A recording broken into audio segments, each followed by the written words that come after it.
Olá, sejam muito bem-vindos ao Espaço Cultural da FNAC no Colombo, em Lisboa. O, o nosso o motivo da nossa presença neste espaço cultural é este livro que acaba de sair, História Global de Portugal.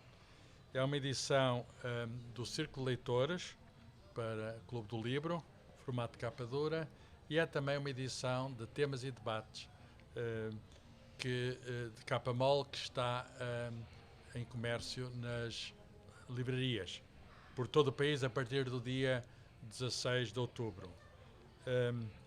Este livro tem vários autores, muitos autores, cerca de uma centena de autores, e é coordenado por mim próprio, Carlos Filhais. Sou professor de Física da Universidade de Coimbra e tenho escrito sobre a história da ciência em Portugal, e à minha direita pelo José Pedro Paiva, que é professor de História na Faculdade de Letras da Universidade de Coimbra, e à minha esquerda pelo José Eduardo Franco, professor de História na Universidade Aberta em Lisboa.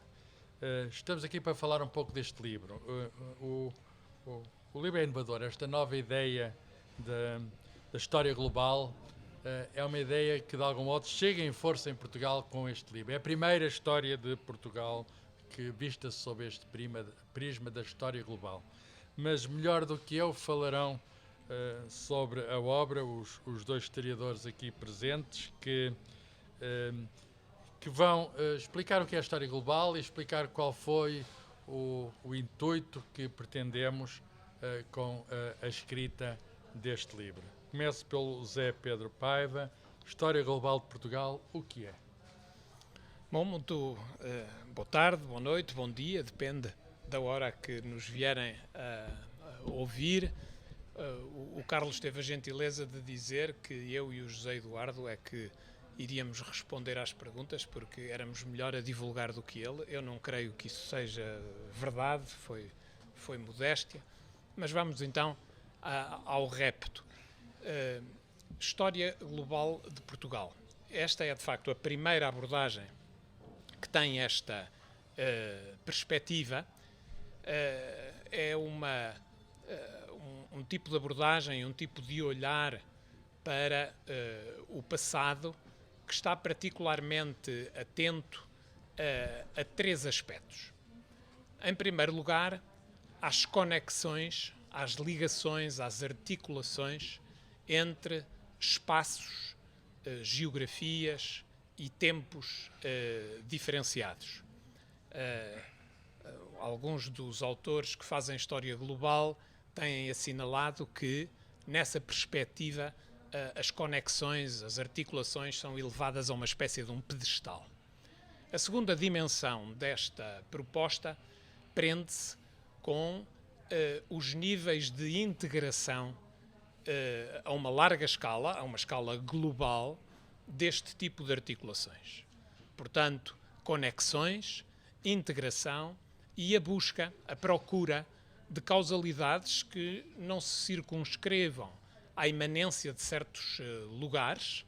Não é hoje possível pensar que as sociedades nascem e se desenvolvem isoladamente. Elas nascem e desenvolvem-se em contexto, em articulação com outros espaços, e por isso nós precisamos também de encontrar, para além de dinâmicas que são imanentes a essas próprias sociedades, causalidades causalidades mais amplas, globais, que nos permitam perceber melhor os fenómenos. E foi isso que nós procuramos fazer com esta história global de Portugal, analisando aspectos relativos ao passado do espaço onde viria a nascer Portugal, e digo assim porque esta perspectiva começa com um texto que se situa cronologicamente em cerca de 240 mil anos antes de Cristo, com a presença, os primeiros vestígios da presença humana neste território onde um dia viria a nascer Portugal. Portanto, uma abordagem que está atenta a essas conexões, e esta é logo a primeira. Enfim, os primeiros homos que apareceram neste território não germinaram aqui, vieram de outros lugares, e depois terminamos, já num tempo muito presente, com os impactos decorrentes de inúmeras articulações, também de inúmeras conexões que foram desencadeados pela Troika e por um novo surto migratório que veio a marcar a sociedade portuguesa e que simboliza, de um certo ponto de vista, estas articulações, estas conexões que aqui são retratadas. E, portanto, para uma primeira abordagem do que é isso de história global e o modo como nós depois procuramos aproveitar essa metodologia, esse tipo de olhar do passado para o caso português, creio que ficam já todos com uma ideia clara do que isso poderá ser. Muito bem. José Eduardo, isto tem uma série de coordenadores, sendo nós coordenadores gerais, há uma série de outros coordenadores de épocas históricas específicas, porque isto cobre um período muito grande, desde o tal homem de Neandertal há 240 mil anos até, digamos, à atualidade. Portanto, vai desde a pré-história à história contemporânea. Talvez possa explicar quem são estes coordenadores, de onde vêm, o que fazem, e depois o modo como foram escolhidos as datas e os acontecimentos dentro de cada um destes grandes períodos históricos. Esta história organiza-se em grandes épocas históricas, para as quais nós convidamos colegas especialistas dessas épocas para coordenar-se, para entender a escolha dos conteúdos e dos autores dessa mesma época histórica. E assim sendo, temos logo para a pré-história um grande especialista renomado desta área, que é o professor João Luís Cardoso, da Universidade Aberta. Depois, para a época clássica, que cobre o tempo do Império Romano, fundamentalmente, onde os movimentos globais na Europa chegaram aqui a Portugal, e o Império Romano foi um primeiro império regional, mas já com articulações na época regionalmente global, podemos dizer assim, e teve como coordenador o professor Carlos Fabião, da Faculdade de Letras da Universidade de Lisboa, que é um grande especialista neste período. Para a parte medieval, para a época medieval, temos o professor Bernardo Vasconcelos e Sousa, da Universidade Nova de Lisboa, e que é um reconhecido especialista na época medieval e que se responsabilizou por organizar os temas, os conteúdos, as datas e os autores convidados para redigir os textos para esta época. Para a época moderna, o D'Albar da época moderna, a partir do século XV e XVI, até ao século XVIII, princípios do século XIX, convidamos a professora Cátia Antunes, que é uma historiadora portuguesa que leciona na Universidade de Leiden e que é uma reconhecida especialista neste período e que foi a responsável por organizar, portanto, é um período importante, na globalização. É um dos períodos mais importantes, porque é o período por excelência da construção da globalização moderna, em que o mundo começa a interagir entre si, resultante das viagens marítimas de portugueses e espanhóis, que começaram a iniciar esta grande dinâmica de intercâmbio entre povos, culturas e civilizações. E para a época contemporânea, convidámos o professor António Costa Pinto, do ICS, do Instituto de Ciências Sociais da Universidade de Lisboa, que é um reputado especialista em História Contemporânea e que então se encarregou pelas escolhas temáticas autorais da História Contemporânea. Esta é uma história que se organiza em grandes temas que tenham realmente temas com aquilo que podemos chamar capital global. Portanto, nós revisitamos aquilo que eram os grandes conteúdos da história de Portugal, mas fizemos uma seleção daqueles conteúdos que realmente podem representar um Portugal por onde o mundo passou e de onde o mundo saiu, onde se realizaram precisamente aquilo que é, como o nosso colega José Pedro Paiva já disse, foram objeto de interseções, interfecundações, intercâmbios e, portanto, numa lógica que quebra a chave de leitura tradicional nacionalista, o chamado método nacionalista de pensar e organizar o conhecimento histórico, à luz de uma nova chave de leitura global, enquadrar os temas, as figuras, as grandes questões da nossa história num contexto global, à luz das dinâmicas globais de que esses temas são testemunhas. E, portanto, procuramos em cerca de 90 textos, portanto, apresentar aquilo que eram os grandes acontecimentos, os grandes momentos em que no nosso quadrado, no nosso retângulo, aliás, português, o mundo passou e do mundo saiu. São textos muito sintéticos, portanto, que se lê, faz uma espécie de quase de pequenos capítulos que se podem ler de uma forma rápida, autónomos entre si, e que foram realmente feitos pelos melhores especialistas na área, que tinham um grande conhecimento, estudo aprofundado naquela área de saber, naquele tema, e que fizeram este exercício de síntese extraordinária.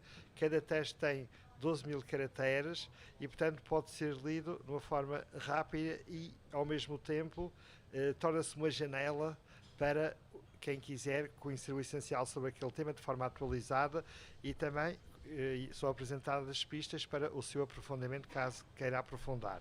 E, portanto, é realmente uma história inovadora, não só na sua forma de organizar o conhecimento, a chave de leitura que apresenta, mas também é uma história densa e, ao mesmo tempo, extremamente sintética, oferecendo, pela mão dos melhores especialistas na área, aquilo que é o conhecimento essencial dos grandes temas da história portuguesa em perspectiva global.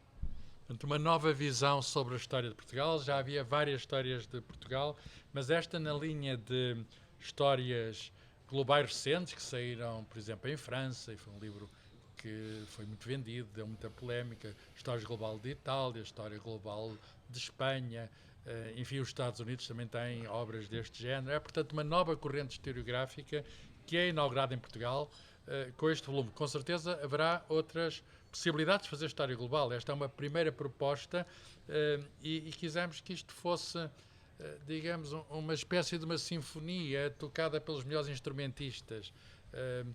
Pega-se cada época tem estes artigos que têm um tema e estes temas estão ordenados historicamente, quer dizer, aparece cronologicamente, aparece uma data que é a data do início de cada tema. Eu dou um exemplo. Por exemplo, Idade Média, confronto e interação, 711, na Era de Cristo. O Islão na Península Ibérica, com certeza, este território aqui já foi islâmico. Ainda há marcas da presença islâmica. E a história, enfim, tem de se fazer com isso. Não se pode ignorar. E logo a seguir, o que ficou da passagem dos vikings. Porque, enfim, embora se saiba muito pouco, sabe-se que passaram por aqui e que hoje até se discute se eles não teriam chegado à América antes de Colombo. E então este centro comercial Colombo onde estamos teria o nome de um viking, porventura, mas a história é o que é, resulta de várias circunstâncias. Ou a seguir, sei lá, saltando aqui alguns temas, do românico ao gótico as formas estéticas. Isto é uma história que é política, é social, é económica, é cultural, artística, e o gótico não nasceu aqui, nem antes disso o românico, mas, no entanto, sabemos onde é que apareceram as primeiras manifestações dessa arte medieval que é reconhecidamente europeia. E, a certa altura, esta arte chega cá e faz-nos sentir europeus, quer dizer, há, de facto, uma globalização medieval. Andava-se a pé, não havia, digamos, as possibilidades de transporte rápido.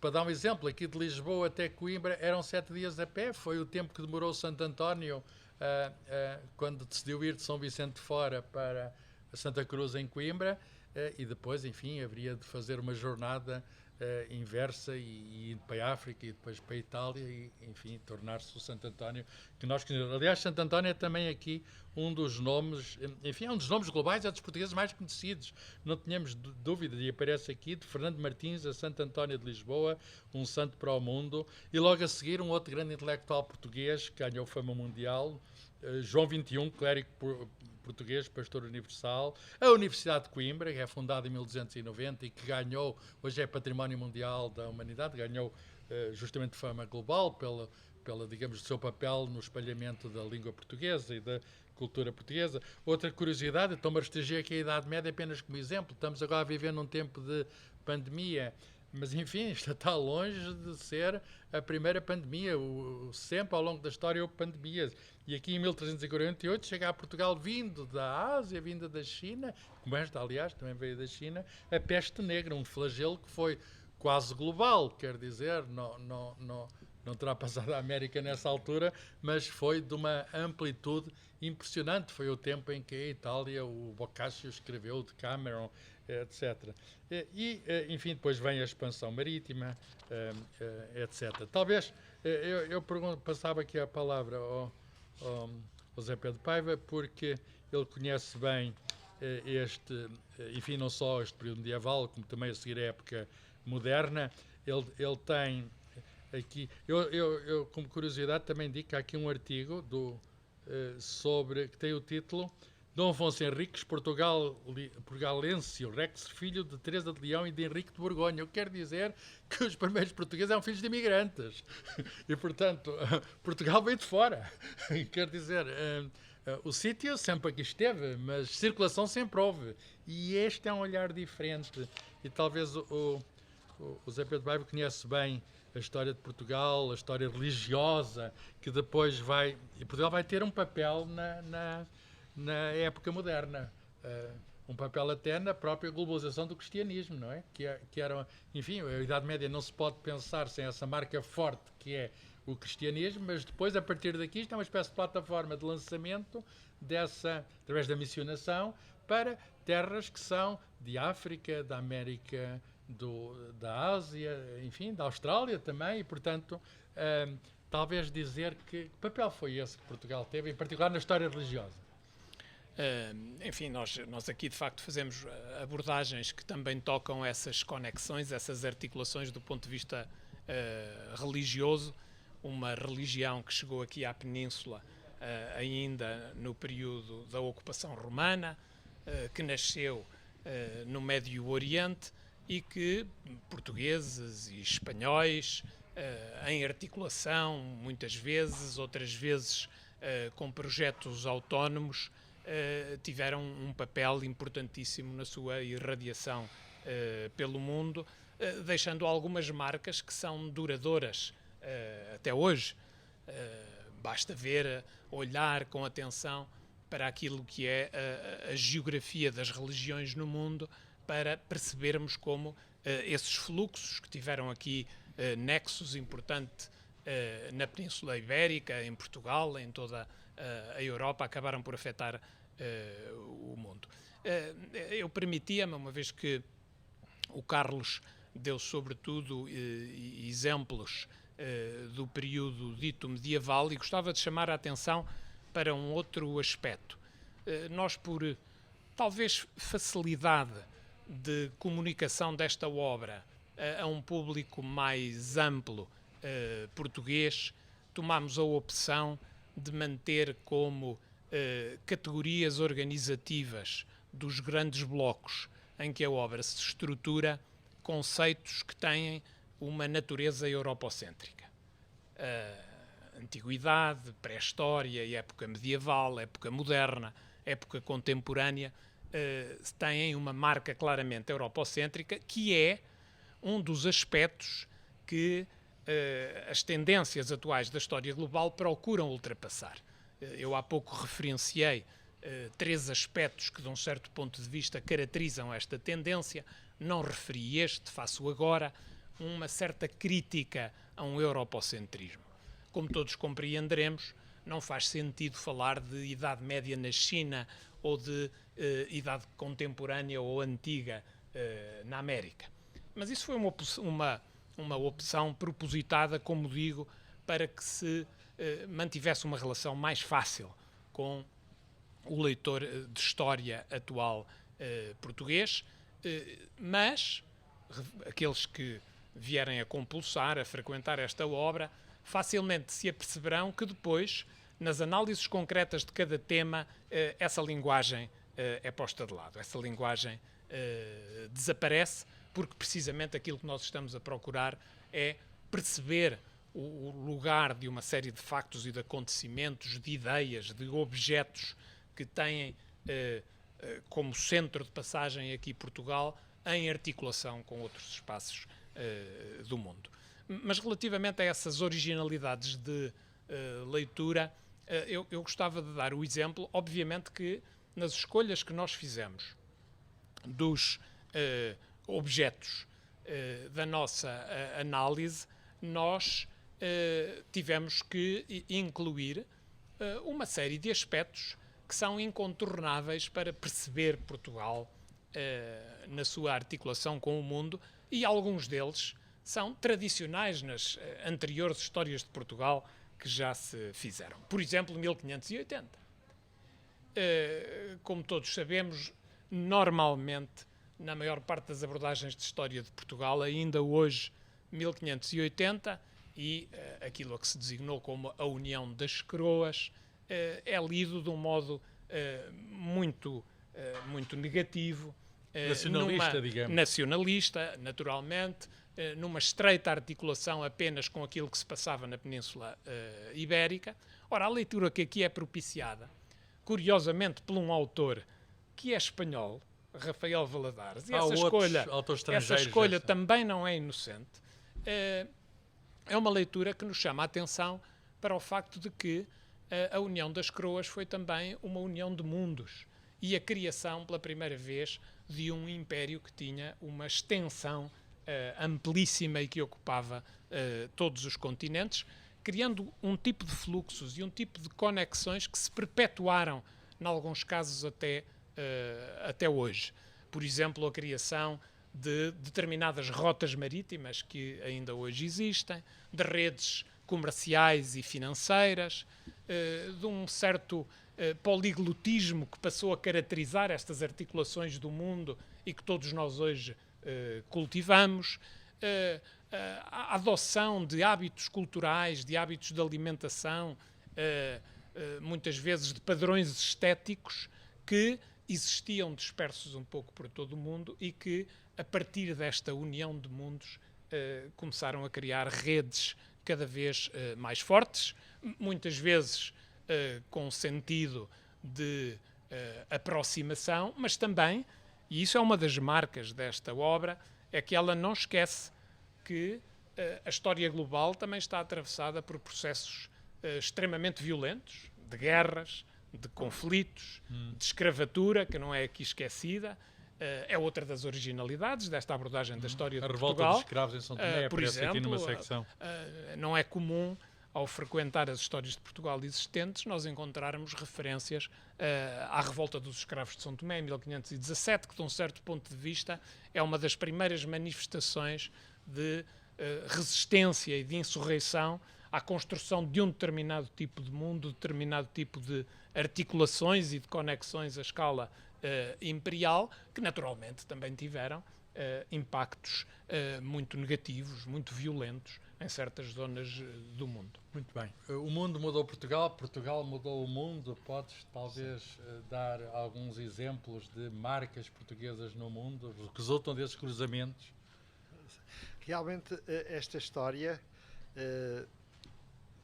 ajuda-nos a olhar para Portugal não como um país fechado, não como tendo uma história fechada, como muitas vezes tendemos a aprender nos bancos da escola, mas é precisamente um país com uma história aberta, que marcou o mundo e foi marcado pelo mundo.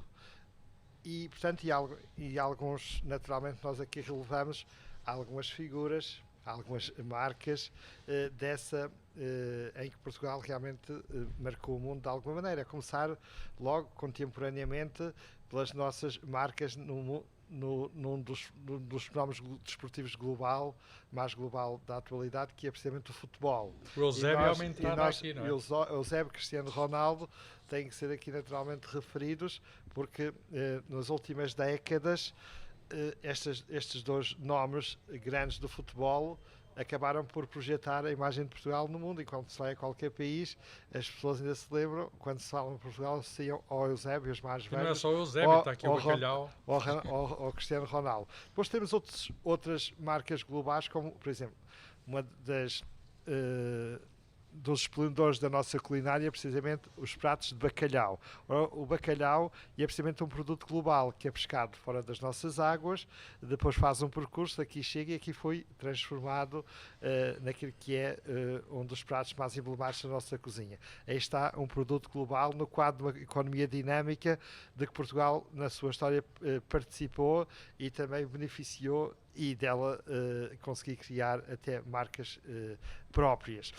Também se olharmos para aquilo que, reforçando um pouco o que o professor José Pedro Paiva já disse, na modernidade, no século XV, XVI e XVII, nós, com as viagens marítimas, contribuímos para desconfinar o mundo que vivia confinado nas suas civilizações, nos seus povos, desconhecendo-se mutuamente. E passou a haver um encontro de povos e de culturas, e houve um descobrimento mútuo.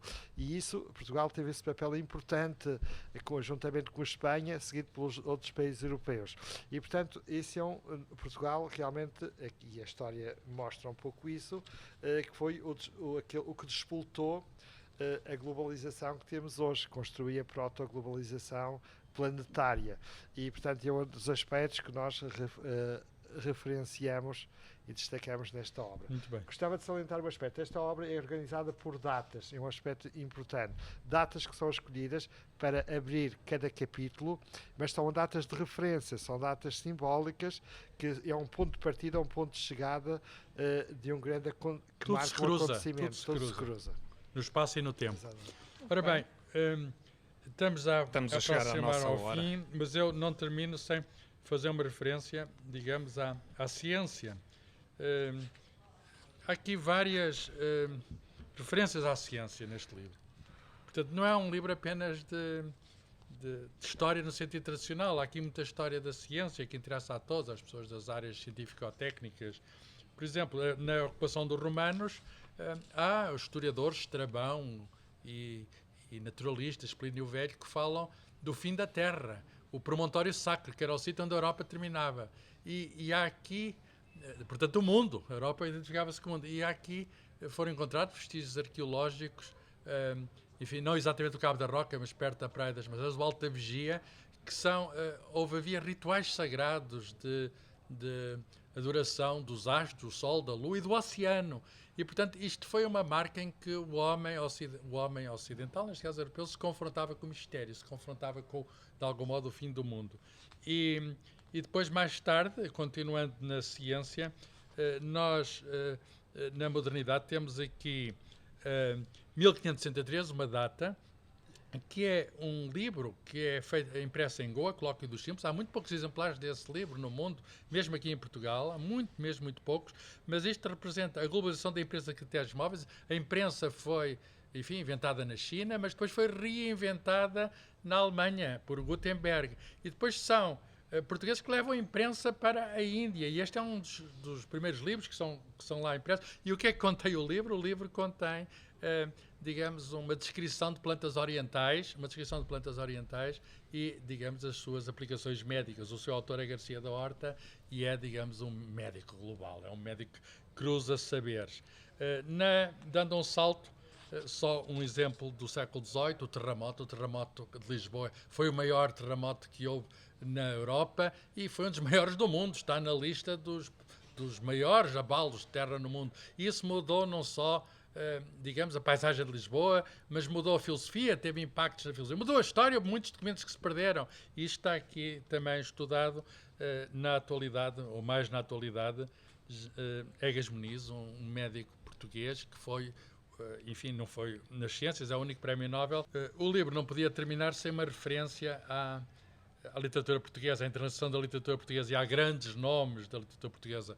José Saramago foi prémio Nobel, mas não tendo sido prémio Nobel, Fernando Pessoa é um nome, enfim, global das letras portuguesas. Ele foi de Portugal até a África do Sul, não fez a viagem até à Índia como Camões, voltou, e é muito curioso como é que este homem, que depois não saiu mais de Lisboa, mas tinha o mundo todo dentro dele, e ele dizia que os portugueses eram cosmopolitas à sua maneira.